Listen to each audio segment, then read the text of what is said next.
Confinement, télétravail, comment garder une bonne qualité de sommeil?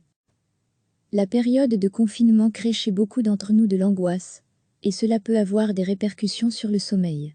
Vous dormez peut-être un peu moins bien pendant cette période particulière.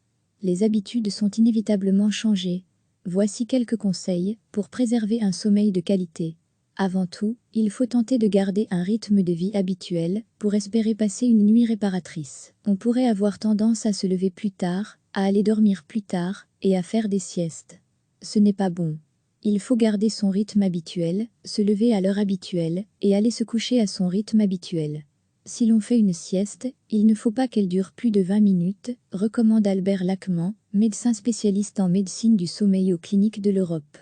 À lire aussi toutes les infos sur le coronavirus. Un autre conseil évident, c'est d'éviter les écrans. Pour bien dormir, il faut libérer son esprit des pensées négatives et d'une actualité peu réjouissante. Si vous faites du télétravail, installez-vous un bureau et ne bossez pas depuis votre chambre ni de votre lit. Cette mauvaise habitude peut, elle aussi, perturber le sommeil. Il faut travailler ou lire dans une pièce différente et réserver sa chambre au coucher, poursuit le somnologue. Manger à heure fixe, alterner activité physique et intellectuelle, c'est également recommandé. Dans cette période, où le temps semble au ralenti, il est donc plus que jamais essentiel de respecter son horloge biologique. Recevez chaque matin l'essentiel de l'actualité. La période de confinement crée chez beaucoup d'entre nous de l'angoisse, et cela peut avoir des répercussions sur le sommeil. Vous dormez peut-être un peu moins bien pendant cette période particulière. Les habitudes sont inévitablement changées. Voici quelques conseils pour préserver un sommeil de qualité.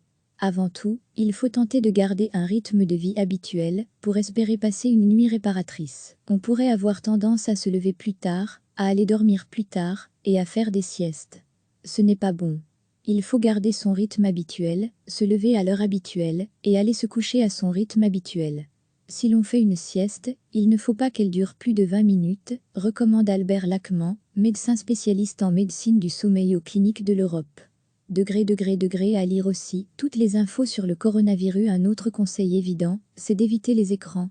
Pour bien dormir, il faut libérer son esprit des pensées négatives et d'une actualité peu réjouissante. Si vous faites du télétravail, installez-vous un bureau et ne bossez pas depuis votre chambre ni de votre lit.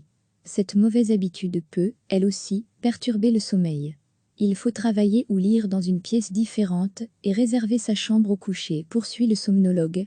Manger à heure fixe, alterner activité physique et intellectuelle, c'est également recommandé. Dans cette période, où le temps semble au ralenti, il est donc plus que jamais essentiel de respecter son horloge biologique.